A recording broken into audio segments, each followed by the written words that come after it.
Hello, ఈరోజు మనము sperm count నిల్ zero ఉన్న ప్రెగ్నెన్సీ వచ్చే ఛాన్సెస్ ఉంటుందా అనే దాని గురించి తెలుసుకుందాము. సో మగవారిలో బేసిక్గా చేసే టెస్ట్ని సెమెన్ అనాలిసిస్ అంటాము.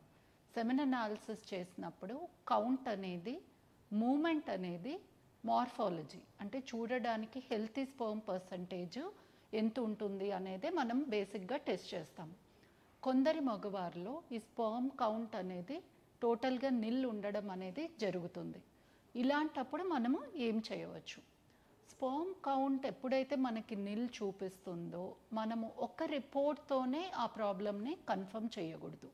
స్పర్మ్ కౌంట్ జీరో ఉన్నప్పుడు ఇంకొక ల్యాబ్లో మనము అట్లీస్ట్ 1 వీక్ టు 10 డేస్ టైంలో ఇంకొకసారి ఆ టెస్ట్ని రిపీట్ చేయించడము చాలా అవసరం. ఎందుకంటే చాలా మందిలో ల్యాబ్ ప్రాబ్లం వలన కూడా ప్రాపర్గా కౌంట్ ఉన్న వాళ్ళకి తక్కువ కౌంట్ ఇవ్వడము, జీరో కౌంట్ ఇవ్వడము అనేది కూడా చూస్తున్నాము. కాబట్టి మనము కౌంట్ రిపీట్ చేసిన తర్వాత కూడా మనకి జీరో కౌంట్ కనబడితేనే ఈ ప్రాబ్లమ్ని కన్ఫర్మ్ చేయవచ్చు. ఈ ప్రాబ్లమ్నే మనం మెడికల్ టర్మ్స్లో అజూస్పర్మియా అంటాము. సో స్పర్మ్ కౌంట్ నిల్ ఉన్నా కూడా మనకి ప్రెగ్నెన్సీ వచ్చే ఛాన్స్ తప్పకుండా ఉంటుంది.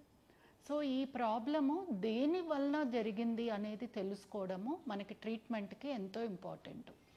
సో మెయిన్గా మనము ఇది టెస్టిస్లో ప్రాబ్లం వలన ఆర్ టెస్టిస్ తర్వాత ఉండే దారిలో ప్రాబ్లం వలన అనేది తెలుసుకోవడం వల్లనే మనం ట్రీట్మెంట్ కరెక్ట్గా ఇవ్వగలము. ఇది ఎలా తెలుస్తుంది?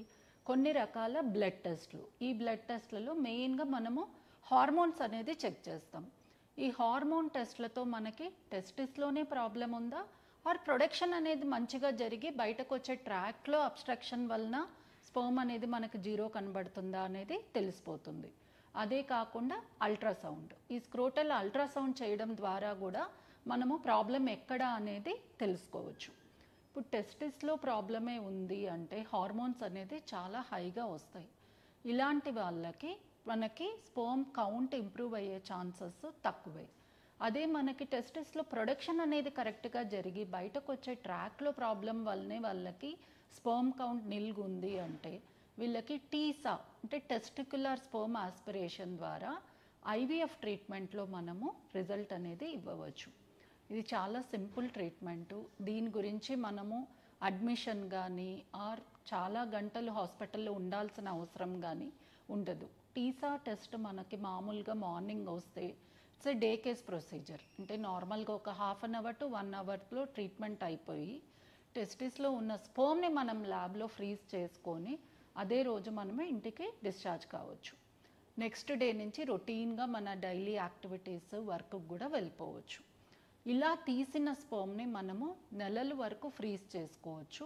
అండ్ వైఫ్కి ఎప్పుడైతే మనం ఐవీఎఫ్ ట్రీట్మెంట్ చేస్తామో అదే రోజు ఈ స్పర్మ్ని ఎగ్స్తో కలిపి ఎంబ్రియో అనేది ఫామ్ చేసి ఐవీఎఫ్ ట్రీట్మెంట్ని కంప్లీట్ చేయవచ్చు. కాబట్టి మనకి స్పర్మ్ కౌంట్లో నిల్ ఉన్నా కూడా మనము ఫర్దర్ టెస్టింగ్ ద్వారా టీసా ద్వారా మనకి ప్రెగ్నెన్సీ వచ్చే ఛాన్సెస్ ఎంత ఉంటుంది అనేది ఖచ్చితంగా తెలుసుకొని ఆ మార్గంలో వెళ్ళడం ద్వారా ట్రీట్మెంట్ అనేది కరెక్ట్గా జరుగుతుంది.